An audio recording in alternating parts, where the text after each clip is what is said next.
ബംഗ്ലാദേശിൽ നിന്ന് നുഴഞ്ഞു കയറുന്നത് മുസ്ലിങ്ങളെന്ന് അസം മുഖ്യമന്ത്രി ഹിമന്ത ബിശ്വ ശർമ്മ. ഒരു മാസത്തിനിടെ പിടിയിലായത് 35 നുഴഞ്ഞുകയറ്റക്കാരും മുസ്ലിമുകൾ മാത്രമാണ്.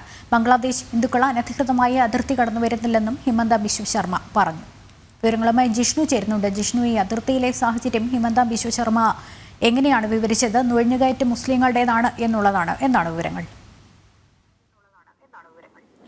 ലക്ഷ്മി, ബംഗ്ലാദേശിൽ കലാപത്തെ തുടർന്ന് ഭാരതത്തിലേക്കുള്ള നുഴഞ്ഞുകയറ്റത്തിന്റെ തോത് വർദ്ധിച്ചിട്ടുണ്ട് എന്ന റിപ്പോർട്ടുകൾ പുറത്തുവരികയും അതിർത്തി മേഖലയിൽ BSFന് പ്രത്യേക നിരീക്ഷണവും ഏർപ്പെടുത്തി അതിന്റെ പ്രവർത്തനങ്ങൾ പുരോഗമിക്കുകയാണ്. അതിനിടയിലാണ് അസം മുഖ്യമന്ത്രി ഹിമന്ത ബിശ്വ ശർമ്മയുടെ നിർണായകമായ ഒരു പ്രതികരണം ഇന്നിപ്പോൾ പുറത്തു വന്നിട്ടുള്ളത്. അതായത് ബംഗ്ലാദേശിൽ നിന്ന് ഭാരതത്തിലേക്ക് നുഴഞ്ഞു കയറുന്നത് മുഴുവൻ മുസ്ലിം വിഭാഗത്തിൽപ്പെട്ട ആളുകളാണ്. അതിൽ അസാമിലേക്ക് എത്തുന്നത് മുഴുവൻ മുസ്ലിം വിഭാഗത്തിൽപ്പെട്ട ആളുകളാണ്. നുഴഞ്ഞുകയറ്റം നടത്തുന്നത് എന്ന പ്രതികരണമാണ് അസം മുഖ്യമന്ത്രി ഹിമന്ത ബിശ്വ ശർമ്മ നടത്തിയിട്ടുള്ളത്. കഴിഞ്ഞ ഒരു മാസത്തിനിടെ മാത്രം 35 നുഴഞ്ഞുകയറ്റക്കാരെ അസാമിൽ പിടികൂടി നിയമത്തിന് മുൻപിൽ കൊണ്ടുവന്നിട്ടുണ്ട്. ആ 35 പേരും മുസ്ലിം വിഭാഗത്തിൽപ്പെട്ട ആളുകളാണ്. ബംഗ്ലാദേശിൽ നിന്ന് ഹിന്ദു വിഭാഗത്തിൽപ്പെട്ടവർ ഒരിക്കലും പലായനം ചെയ്യാൻ ആഗ്രഹിക്കുന്നില്ല. അവർ പ്രതിസന്ധികൾ തരണം ചെയ്ത് ബംഗ്ലാദേശിൽ തന്നെ പിടിച്ചു നിൽക്കാൻ പ്രവർത്തിക്കുമ്പോൾ അല്ലെങ്കിൽ അതിനുവേണ്ടി പ്രയത്നം ചെയ്യുമ്പോൾ ബംഗ്ലാദേശിൽ നിന്നുള്ള മുസ്ലിം സമൂഹമാണ് അനധികൃതമായി ഭാരതത്തിലേക്ക് കുടിയേറുന്നത്. അവർക്ക്